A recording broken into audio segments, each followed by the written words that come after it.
السلام علیکم معزز ساتھیوں، اوپینین لینڈ میں ایک بار پھر آپ کا تہہ دل سے خوش آمدید۔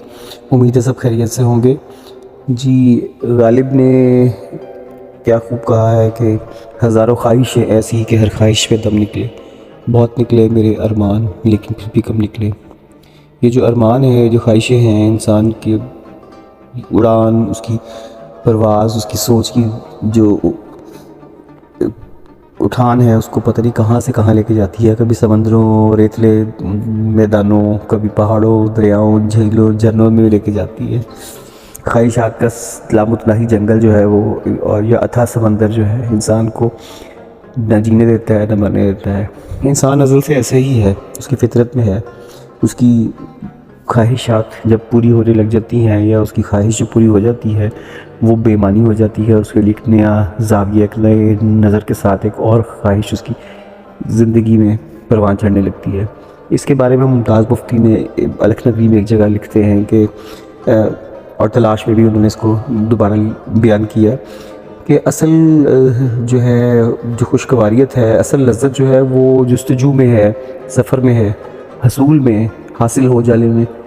کے بعد وہ لذت، وہ خواہش، وہ تپش، وہ ساری جو اس کا جو فلیور ہے وہ ختم ہو جاتا ہے۔ شاید زندگی کی یہی حقیقت ہے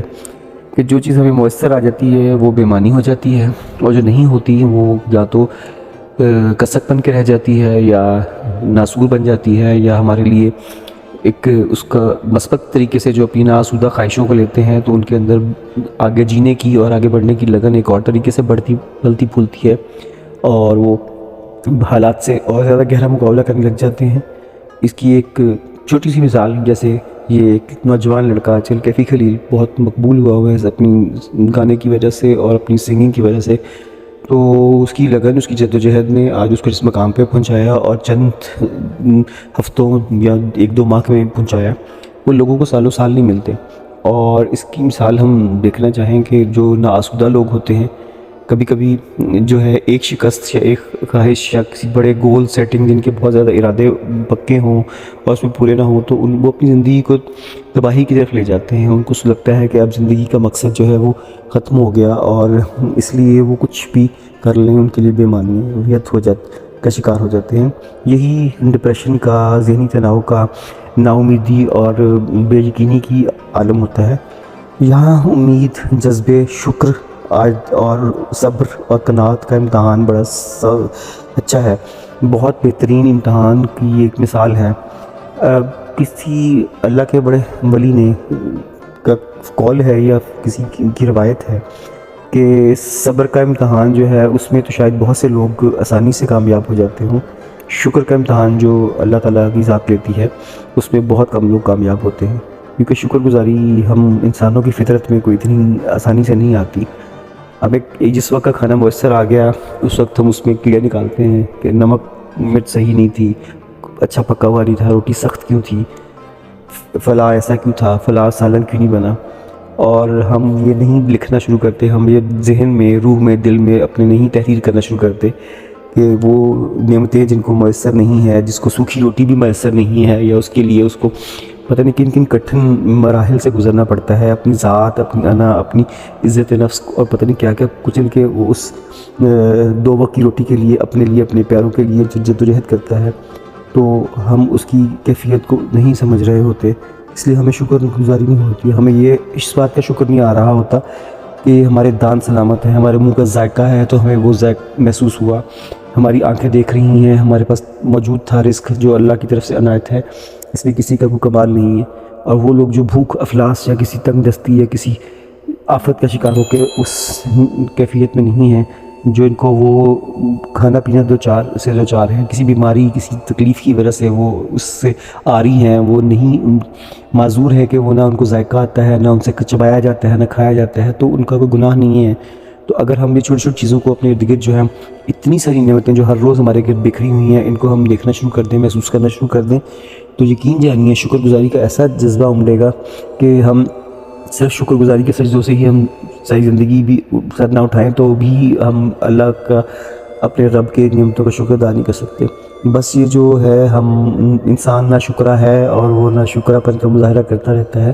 لیکن خواہشات بھی انسان کی فطرت میں رکھی گئی ہیں، خواہشات نے ہی انسان کو جنت سے بھی نکالا تھا، اور خواہشات ہی انسان کو جنت پہ واپس جانے کے لیے بھرپور کوشش اور جدوجہد کے لیے مجبور کرتی ہیں۔ اور یہی خواہشات اگر کسی شیطانی اور سفلی سمت میں چل پڑیں تو یہ انسان کو بہت رونقتی ہیں، اس کے نفس کو، اس کی روح کو، اس کے دل دماغ کو، اس کے بدن کو، ہر ایک چیز کو کچلتی ہیں، اور وہ بہت کچھ اپنی کھو دیتا ہے، اپنی عزت نفس، عزت زماں اور زندگی کے صحیح معنی کھو دیتا ہے۔ کبھی کبھی اسے ساری زندگی احساس نہیں ہوتا کہ اس نے کیا کھویا، اور اس کے بدلے میں جو پایا وہ بہت وقتی لذت تھی، اور کبھی کبھی پچھتاوا اس کو بہت اللہ کی طرف سے بہت وقت پہ آ جاتا ہے کہ زندگی کا سفر اور اس کی ڈگر تو کوئی اور تھی، اس کی منزل تو رب کو راضی کرنا، سکون حاصل کرنا، اور ابدی سکون کے ساتھ ساتھ دنیا میں بھی سکون، عافیت، نیکی میں بہت سکون ہے۔ یقینی طور پہ نیک عمل کرنا، نیکی عبادت آپ سے جستجو مانگتی ہے، آپ سے استقامت مانگتی ہے اور ٹھہراؤ مانگتی ہے۔ اس کو کرنا یقیناً انسان پہ جبر ہے، اور اسی سارے اپنے اوپر، اپنے نفس پہ، اپنی ذات پہ، اپنی روح پہ، اپنے سارے خواہشات پہ جبر کرنے کا نام، اسی کا تو سارا اجر ہے، وہ جو روز جزا اور جو آخرت میں جو انعام و اکرام ملنا ہے انشاءاللہ، وہ اسی کا تو ملنا ہے۔ تو پھر ہم سب لوگوں کو چاہیے کہ ہم کوشش کریں کہ ہم اپنے لیے وہ راستے تلاش کریں جہاں سے منزلیں آسان ہوں،